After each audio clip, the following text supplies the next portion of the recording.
Well, good evening.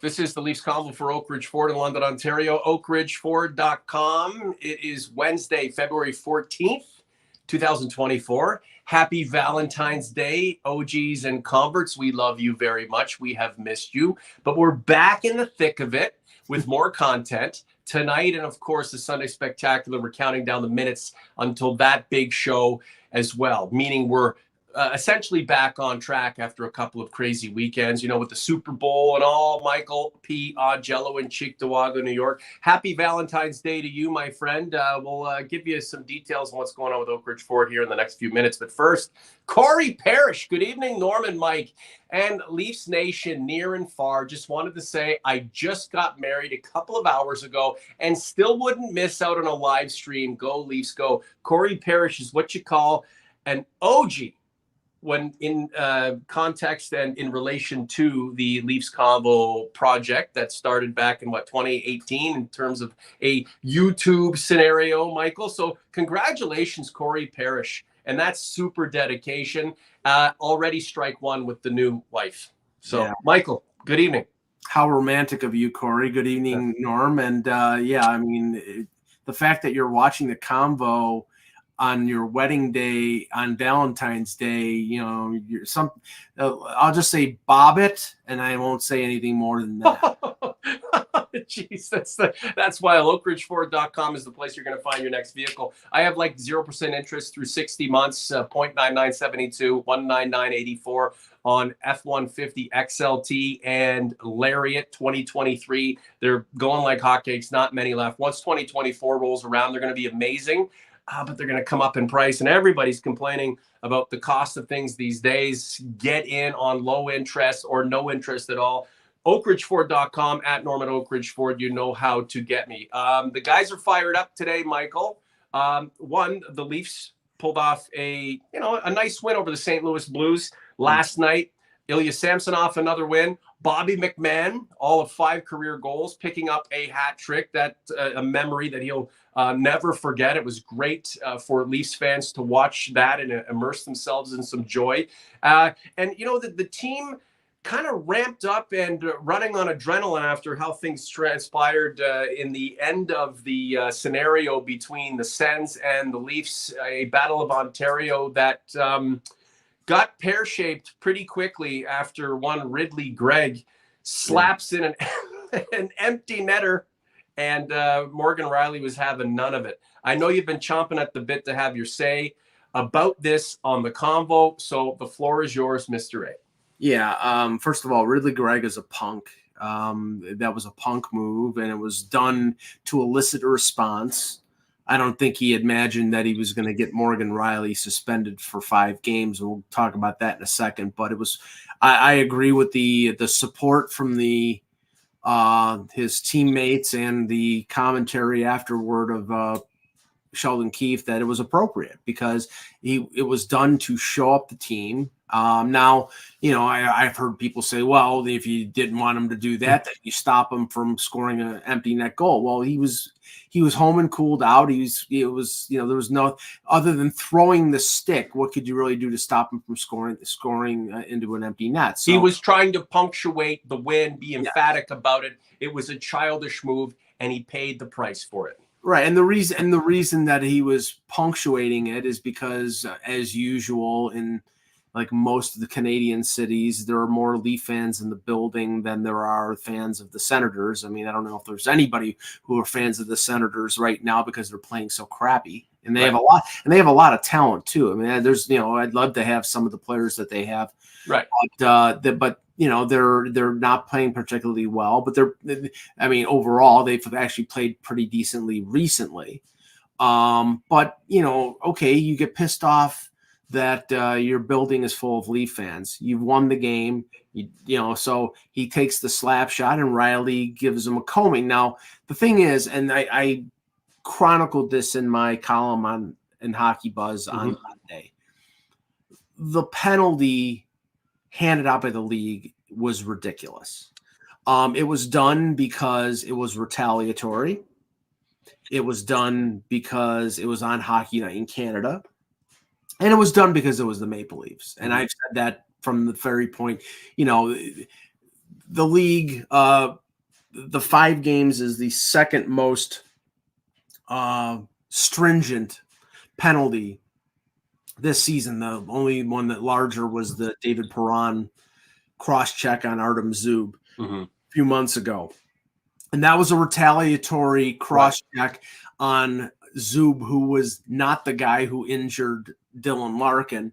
So Perron got the wrong guy. In this instance, Rielly got the right guy, but he did not injure Greg. He hit him on the shoulder. The stick rode up and hit him in the jaw. He was fine. He practiced the next day.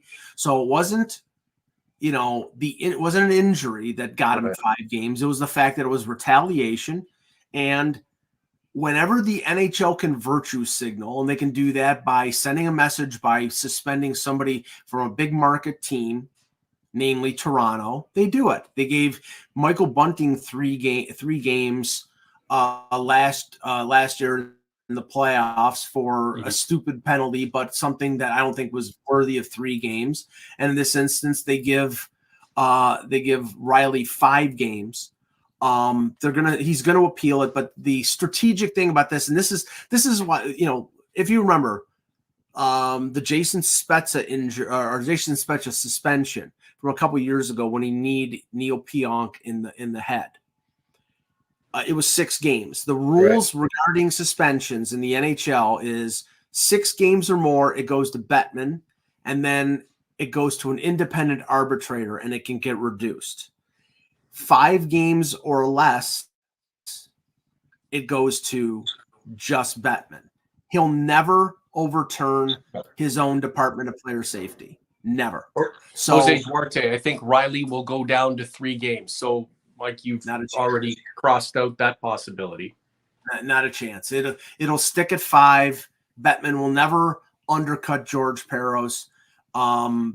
Somebody just I saw something on social media where in the George Peros era, the Leafs are the second most suspended team next to the Boston Bruins. What is with that? George Peros was a goon. Like, do you don't think he has any goon sensibility when he's making these determinations? He knows what it's like. He understands, or he should understand, what the passionate aspect can do to a player, both good and bad. Or is he basically the figurehead who administers rulings based on a set of guidelines that are preordained, and he really can't make any objective observation or ruling about? Well, I hope it's not what Mr. Chris in the chat just said, but a lot of people say, well, remember, one of George Peros's last games was when he got knocked cold by Colton Orr of the Leafs. I would doubt that he holds a grudge on the organization because of that, but I think it's more, like I said, I think it's virtue signaling. I think it's the fact that they can send a message louder. It's like a clarion call out there when they suspend a Leaf player. Look at the response it's gotten on social media, on Toronto radio. Guys like Jeff O'Neill saying that this is ridiculous, or Kyprios and Justin Bourne, or Jeff Merrick, or any. It's gotten a lot. It's gotten a lot of attention.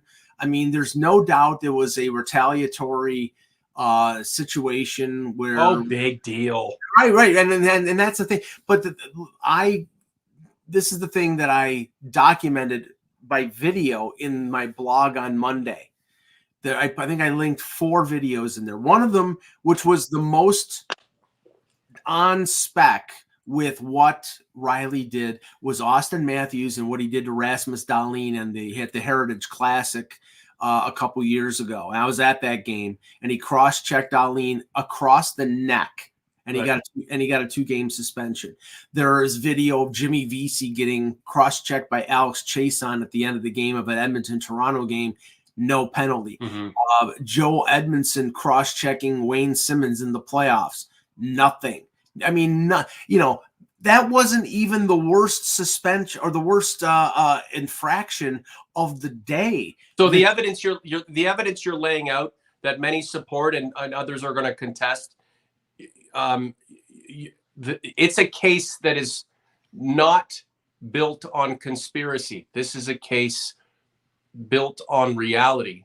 And our contention is the league is biased against the Maple Leafs.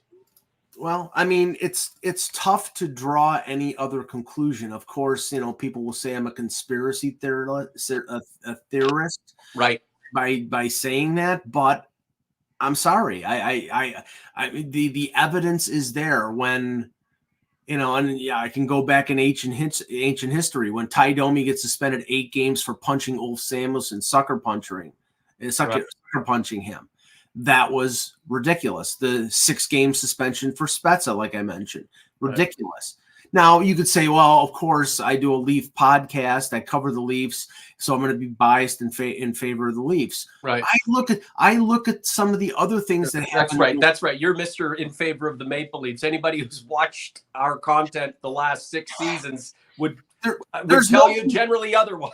There's nobody more critical than this of this team than myself and you. So it's like, I'm sorry. It's like, now, I'm basing my analysis on the fact that Nikita Zadorov elbowed Lucas Raymond on Saturday, got immediately suspended for 2 games. It was a predatory elbow at center ice, and he hit him with a head hit, and that was 2 games. And he has a history of suspensions. And Morgan Rielly got more for that crap. So it's ridiculous. Now you mentioned the game against St. Louis. Boy, the Leafs had a day. Not only did Rielly get suspended, they found out that Martin Jones had a minor injury, so they had to call up Dennis Hildeby. Yeah. They found out that Connor Timmins has mono, so he's out indefinitely. Right. They found out Mitch Marner and John Tavares had the flu, so they couldn't play. Right. They had to call up Alex Steves from the Marlies, and McMahon was not supposed to play, and he then found out he was in the lineup, and then he scores a hat trick. They played an almost near perfect game. They had to, because they were not playing on fumes, but they were playing with a shorthanded lineup, and Samsonov only faced 15 shots. So it was a very good effort, but they're going to be hard pressed without Rielly. It's 4 games, 2 more on this homestand and 2 more on the road. And, they're going to play some tough opponents, and they're going to be without their best defenseman. The Leafs with 32 shots on goal against the Blues.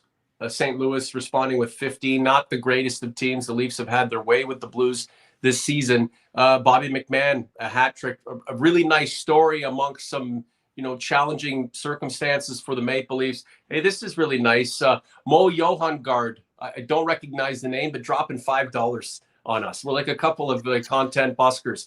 Love your show, guys, but I find your views on Rielly very biased.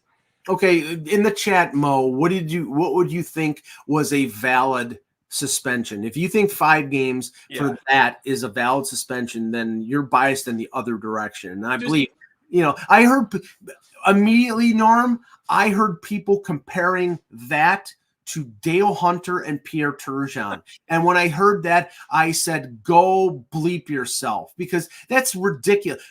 Pierre Turgeon was out for 6 games in a conference final because of Dale Hunter. Ridley Gregg practiced the next day. Right. So did Morgan Rielly's actions warrant a suspension? Sure. Massadakis out of Windsor, Detroit, Ford man, 2 games max. I mean, that's what I thought he should have gotten. And hey, I'm sure Morgan Rielly would have been fine with that. When he went after Greg, he had to know that there were going to be some consequences. 5 games, certainly excessive, and this is where we start to get defensive about the way the Maple Leafs are viewed and ultimately treated by the league when it comes to this sort of stuff, weighed against players of other teams doing the same kinds of things and not facing the same sorts of consequences. Am I proud that Morgan Rielly went and hit this cat? Yes, I absolutely am, because you shouldn't be pulling off that bullshit in that kind of circumstance in against a team that is a traditional rival after it loses that way. If you just tap in a empty netter and go about your business, and Morgan Rielly does that, makes zero sense. But the rivalry, the circumstance, the show boatsmanship of Greg to do something so stupid and asinine. And I'll tell you, Mike, there are a lot of people out there, the hockey mob, who hate physicality altogether, and wanted the book thrown at Rielly and likened what he did to Dale Hunter's mugging of Pierre Turgeon. But if you were to take a poll amongst players, what do you think they'd be saying about what happened? I'll guarantee you, quietly, most of them would have said that had they done the same thing, they would have expected the same sort of fate. Mike, what Rielly did was not that crazy. Actually, it was pretty warranted. He knew he was going to get suspended. The 5 was excessive based on how Greg, just got up and played the next day. But, we can have the conversation about the way the Leafs are treated. I want to treat Morgan Rielly with a ton more respect for doing what he did in that situation. It was certainly called for. Austin Matthews thought it was called for. The head coach thought it was called for. Your buddy Ryan Reeves thought it was called for. Ryan Reeves made a great point. He said, when I first started in the league, if I pulled some bullshit off like that, I'd still be laying on the ice. Yeah, but for real. And that's a valid point, but the thing is, the league is not like that anymore, unfortunately. I mean, you could say, that back then there was more frontier justice. Right. I mean, I'll just say this. I mean, Morgan Rielly going into that game had 8 penalty minutes. You could have made a case for it that he was a candidate for the Lady Byng. And I think it's riled up. I think it's riled up the fan bases for and against, and I think it's riled up his team. Are the Leafs going to go on a run of epic proportions? I doubt it, knowing who they are. But it's galvanized the crew. It's got everybody kind of on the same page. It's got us. We're not shitting on Ryan Reeves right now. We're not worried about the goaltending. We're, quietly we are. But we're all kind of singing from the same songbook. Yeah. We feel like the world's against us. And maybe that's what the team needs to start believing, that the league's against them, other teams are against them. People are going to show them up. They all think they're a bunch of pussies. Hey, go on a run and pound your way into the playoffs. Mo's back here. Look, if the roles were reversed, Leafs fans would be rioting. I don't think so. I honestly, Mo, I really don't think so. If one of the jackass call-ups from the Marlies did something like that and then got hit, sure, we would be supportive of our guy. But don't think for a second we wouldn't be having these conversations about, being a little bit more professional and a little bit more cognizant of your surroundings, especially when you haven't been there very long. Yeah, I don't. I mean, I know that it was brought up by Jeff Merrick on his show that Claude Giroux, after the game, was not exactly effusive in his defense of Greg. And he thinks that was sort of symptomatic of the fact that Giroux played for the Flyers and knows the code in the league, and right. Greg sort of broke the code. Now, I'll say this, and what my complaint about the Leafs in recent years has been. They lay down to the dregs of the NHL. And the Ottawa Senators, even though they're playing better lately, are one of the worst teams in the league record-wise this season. They've lost 3 or 4 to them. Right. If this sparks the Battle of Ontario again back to the Tucker Alfredson days, great, because you cannot let a team that of the quality or lack thereof of the Ottawa Senators this year to win 3 or 4 games. The 6 points that you lost might be the difference between making and missing the playoffs. You've lost to Buffalo. You've lost twice to Chicago. You know how many more years is it going to be that this particular group of players loses to the? I don't care if the other teams work themselves up into a lather. Going in there. I mean, the only game that they won against Ottawa this year was when Joseph Wall was Superman and made about 5 saves before he sprained his ankle. So, that's a commentary on this team, Norm. Yeah. Vigilante justice maybe misplaced, but it happened. And hey, with Morgan Rielly, there was a lot of frustration there, not just aimed at the kid who takes a slap shot on an empty net. I've honestly never seen that before.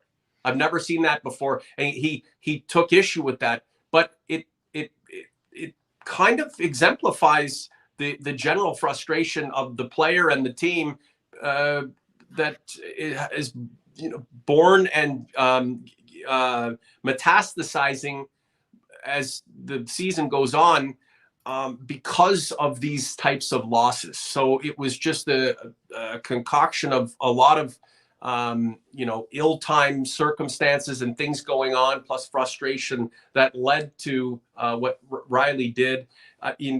Central to it all, this dumbass doing what putting on a frigging show on an empty net to highlight a win, and geez, the highlights really went south quickly. And again, I'm proud of what Morgan Rielly did in essence.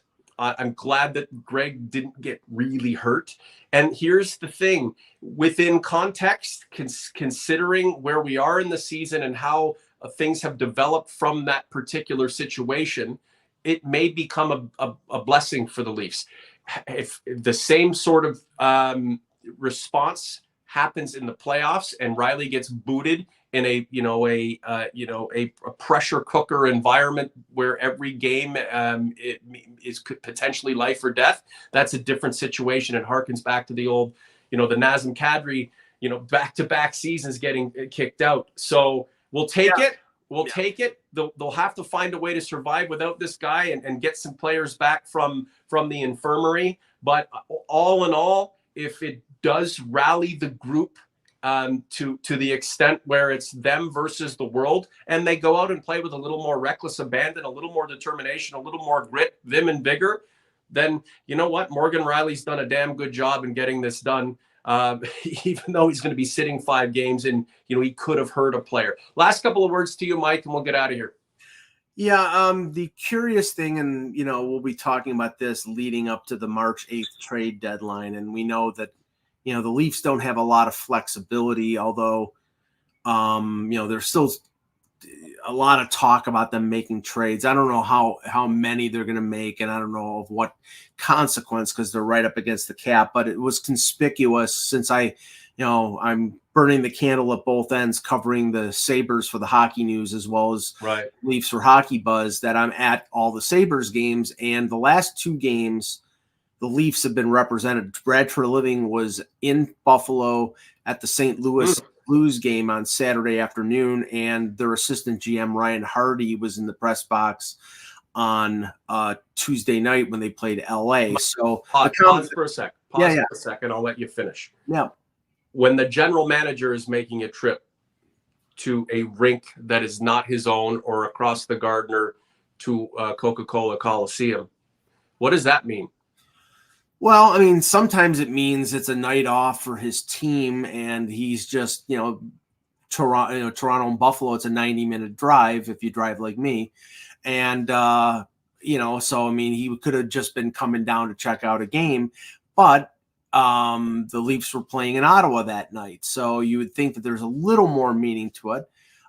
He could have been there he could have been talking to Doug Armstrong, the Blues GM, or Kevin Adams, the Sabres GM. I mean, I wasn't witness to that, but that could be a reason why he was there. But the fact that it was followed up by another Leaf scout, which is their AGM, Ryan Hardy, gives me the thought that they're looking at somebody on the Sabres roster, and they were there for both. The Sabres were the common thread there.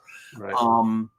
Now, I don't believe it's going to be anything major, because the Sabres will never trade anything big with the Leafs. If they ever make a deal with the Leafs, the last major deal the Maple Leafs and the Sabres made was Grant Fuhr for Darren Pupa, Dave Andrechuk, and a first-round pick. What was that, 91? 93. It was 31 years ago.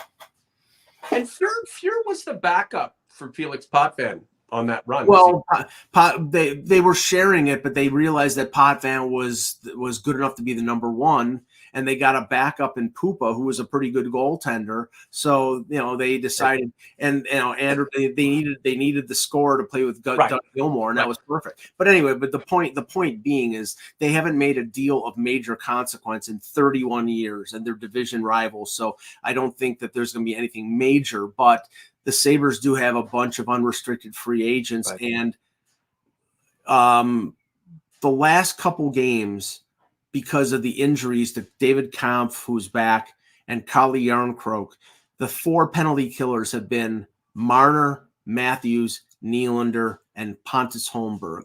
And God forbid, if you're a Leaf fan, that Austin Matthews breaks his hand blocking a shot.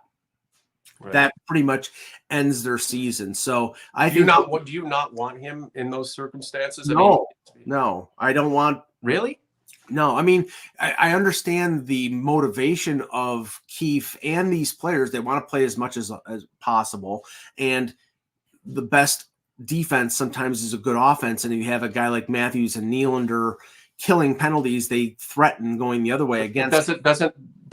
Doesn't killing penalties and doing it effectively at this stage of their careers make them the kinds of players not only we want them to be, but they want to become?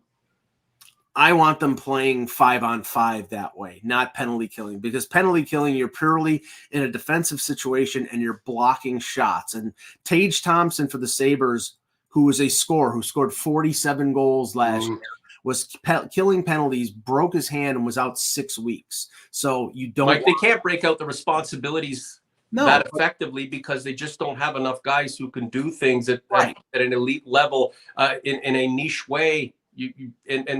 Marner's been a penalty killer since he got in the league. Yeah, is he not as?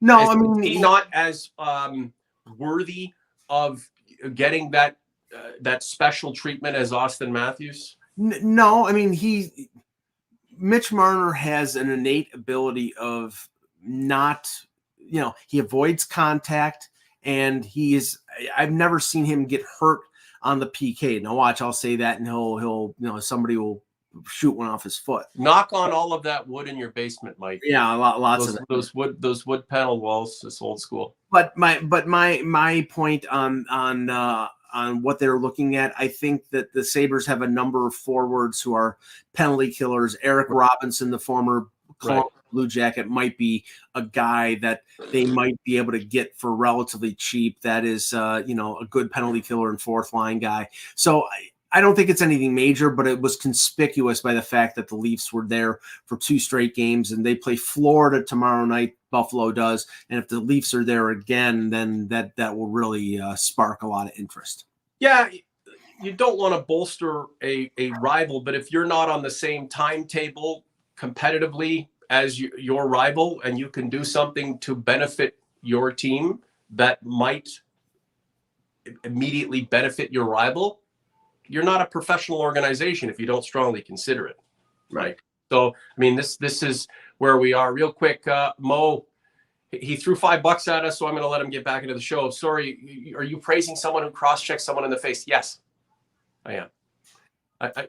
What Ridley Gregg did was unprofessional and stupid, and he deserves some retribution. He got it. And Mo, end of story. Mo, he didn't. Okay.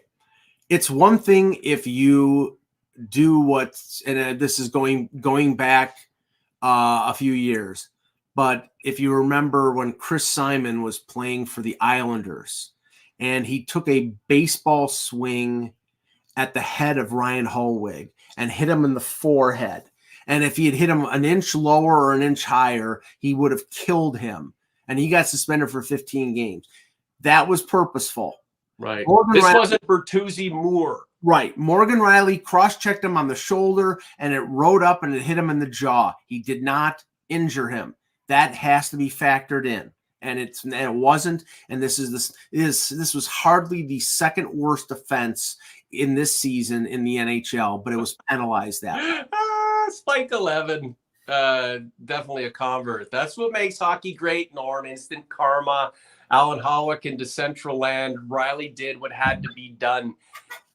Look, this team 2 weeks ago, a month ago, in the same kind of situation, may not have retaliated the way it did on Saturday night. So he got suspended 5 games. You have 2 factions going at it over, how terrible this was and how, brave what Rielly did, and how it should be celebrated for the fact that, you're not going to take any bullshit. At the end of the day, this may motivate the Maple Leafs in a way that we wanted them to be motivated prior to what happened Saturday night.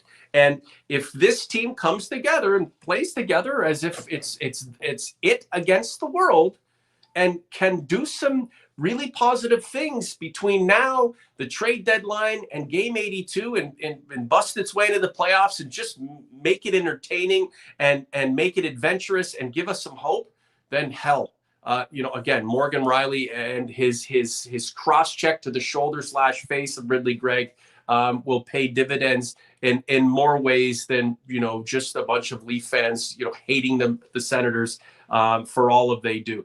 Brass tacks, though, that empty net goal, slap shot, it was a fucking slap to the face of the Leafs and its fans. And if a Leaf player did that, and a team responded the same way that Rielly did, we might be upset because by default we defend our own. But deep down, we know that player deserved the retribution for such a dumbass move. Mike, finally, last word to you. Well, it's going to be a difficult 4 games without Morgan Rielly. The Philadelphia Flyers tomorrow night for the Leafs. I think they need to go 2-2 in this stretch without him. Last year, when he didn't play that long stretch when he had a knee injury, that was some of their best hockey this season. So they're going to sort of need to suck it up and play their best hockey without their best defenseman. Yeah, the show goes on. If you don't have all of the crew raring and ready to go, who's ever capable and willing, you put them in and you got to go for it. And again, this team won't win a Stanley Cup just because Austin Matthews is playing at peak. You need a full complement of guys.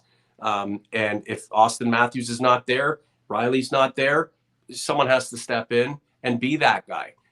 And it's a character builder. But regardless of Rielly's presence or not, Mike, the presence of that extra bravado, that sense of urgency, that, woe is us against the world mentality, that will pervade, right? That will be prevailing over what this team does over the next several games. And hopefully it continues on through the remainder of the season. Because when I look at the standings, right now it's the Leafs and Red Wings in a battle for the top wildcard spot. I know Tampa Bay is only a point ahead, but, Florida's 8 points ahead. Boston's 12 points ahead. The Leafs might be jockeying for position as a wild card team. And, I doubt that the Canadians or Sabres are going to go on a run of epic proportions and the Leafs are going to falter, especially not after what Mr. Morgan Rielly did to kind of spurn them on.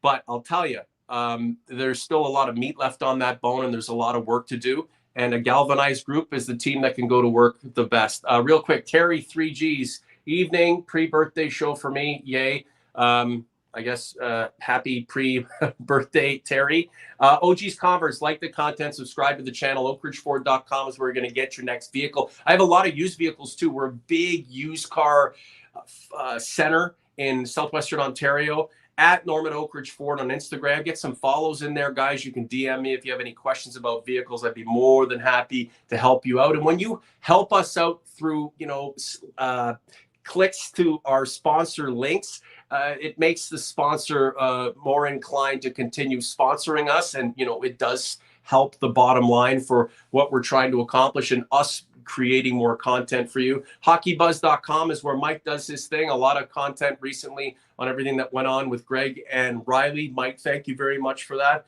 And all you do, even when you're covering the Buffalo Sabres. So let's let the Leafs get back on the ice and see how things transpire against the Flyers. Maybe another win, maybe another entertaining game. And, another opportunity for this team, even without a full complement of its best players, to continue to strengthen its resolve and get down to brass tacks, and really super focus on what's ahead, and that's to play well and position itself as best it can to fight really hard to do some damage in the playoffs and surprise all of us. So, Mike, if you don't have anything else to say, I'm going to shut her down. OG's Converts, thanks for being here. We appreciate all of the love and the support. We're going to be back with you on Sunday. So for Mr. A, I'm Mr. J. The Leafs Convo is out.